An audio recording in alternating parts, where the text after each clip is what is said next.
So India got freedom 15th of August 1947. We got freedom, and we woke to a new dawn of freedom. Finally, we were the masters of our own destiny, because our decision gonna impact us Indians only.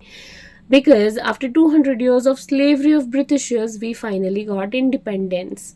So the first thing our Prime Minister Jawaharlal Nehru wanted was to set a proper economic system for the country.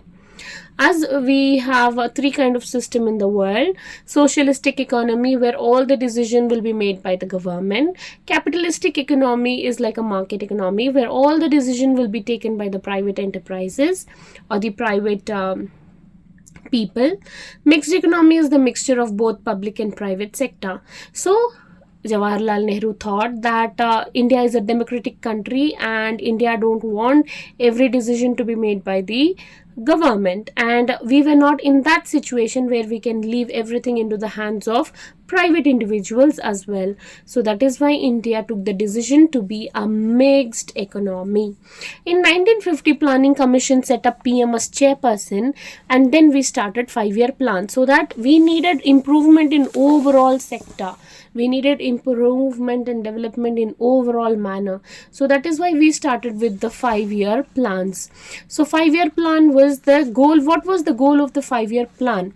So the growth of 5-year plan was growth, to increase the capacity to produce the output in our country, to increase the capital of our country, to increase the transportation, banking, service sector in our country, to improve GDP. As it is like a GDP is like a cake. The bigger the cake, the more it will be enjoyed and benefited by the public, so that we can improve the GDP, so that we can have the Indian people, the Indian public can have a better way of living. So these was the goal of 5-year plan.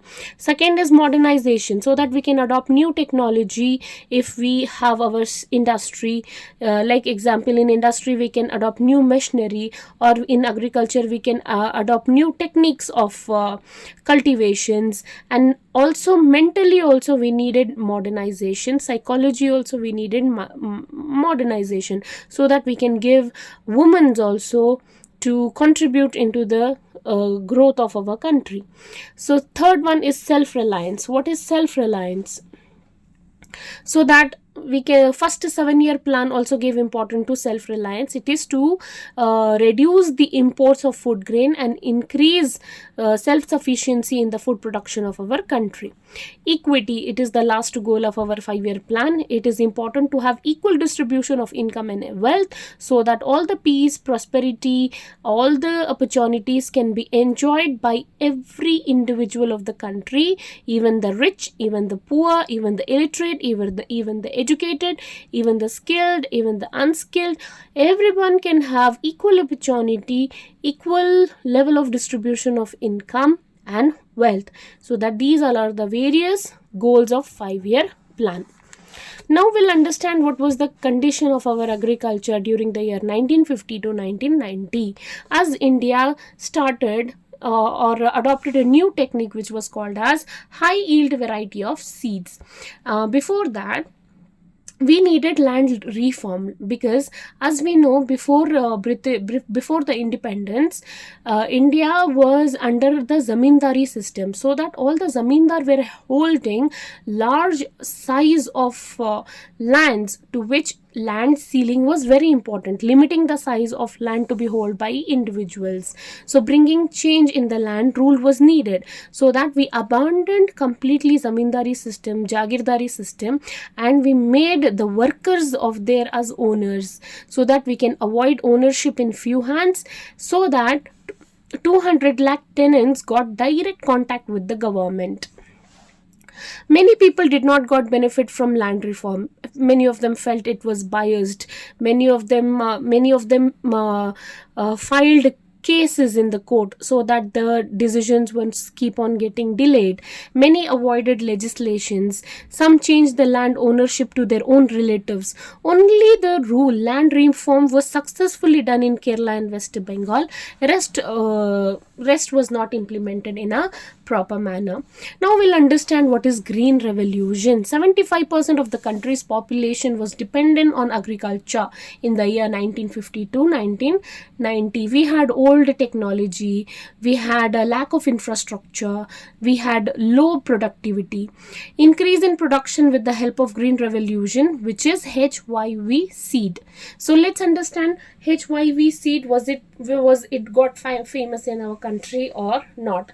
As India was adopting a new technique which is called as HYV seeds, so that it had risk of pest attack, so that we needed a proper supply of pesticides and fertilizers for this new technique, but we can have a good growth of crop, so that we can have good cultivation of output, especially in food grains. So during 1960s to 1970s, it was restricted in the states of only wheat growing region, like Punjab, Andhra, Tamil Nadu and all. Mid 1970 to mid 1980, it slowly got famous in all the state. India achieved self-sufficiency. As due to higher output, the price was completely less.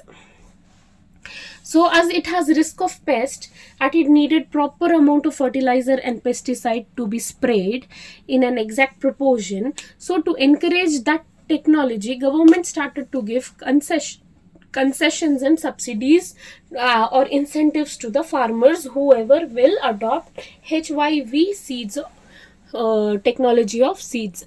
So then what happened? There was a debate over subsidy, because government completely banned that subsidy after 1990.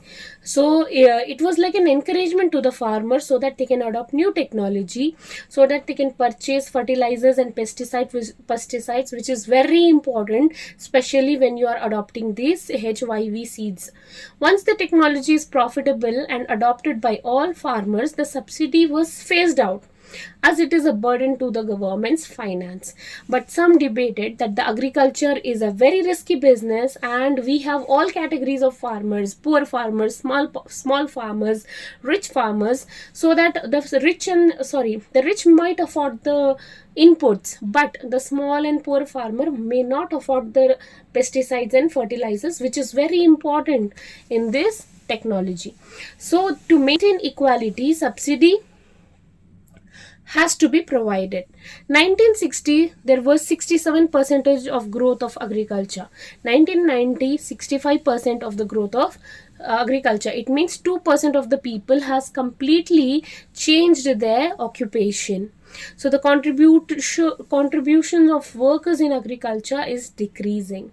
Now we'll understand what is industry and trade. A good nation has to grow, especially it need good industrial sector. So that India needed a great industrial base. Government need to play important role to bring industrialization in our country. So the second 5-year plan is all about bringing industrial growth. So industrial policy resolution was brought in the year 1956, so that they wanted to make industry out of 3 category, which is: one is of government owned industry, second one is the industry of private sector to help public sector, and third was proper private sector industry. Okay, now we'll understand. But there had lots of government's control. Government had restricted in import licensing. Okay, backward areas establishment was promoted, so that if whoever will start industries in the backward areas, they will get concessions like tax benefit, electricity bills, etc. Exiting industry has to get license whenever they want to expand their industry or diversify their industry, so that the government wanted to make sure is that whatever the product is being made is necessary to the economy or not. We'll understand about small scale industry now. The village and small scale industry the Village and Small Scale Industry Committee called Karve Committee to promote rural development. In 1950, small scale industry maximum rupees was 5 lakh rupee.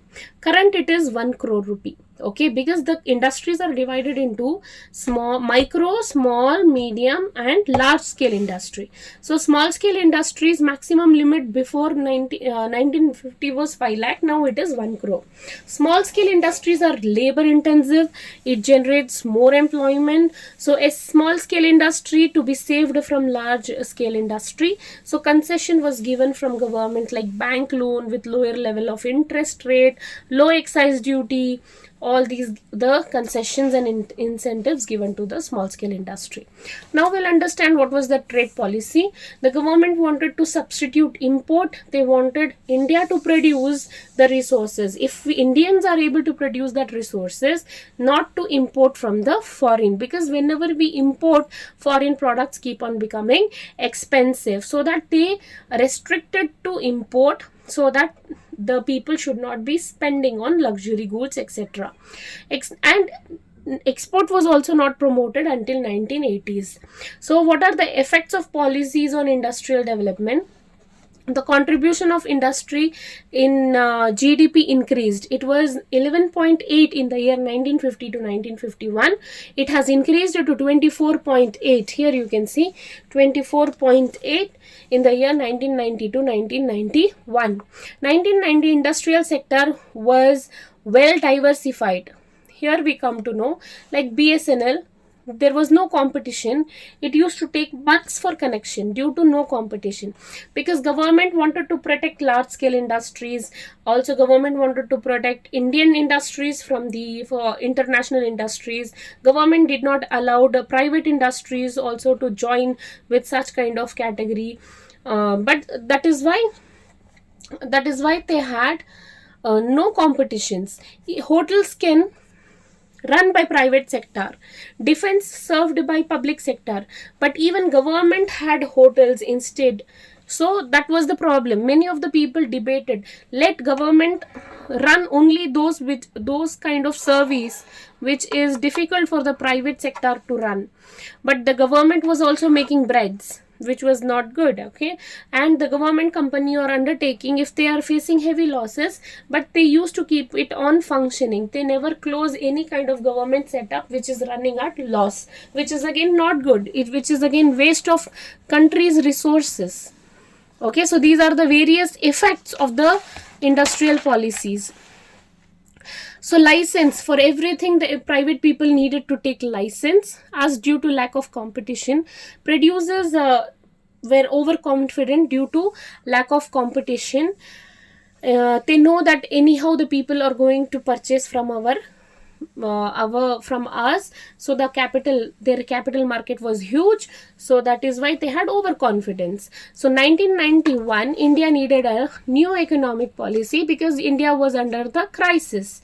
Okay, India became, so let's understand what were all the conclusion during the year 1950 to 1990.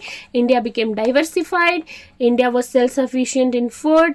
Abolition of zamindar. We failed in export as our economy was completely inward oriented. So we needed a new policy to be adopted to make our economy more efficient. So this continuation we will be learning in our chapter number 3, liberalization, privatization and globalization.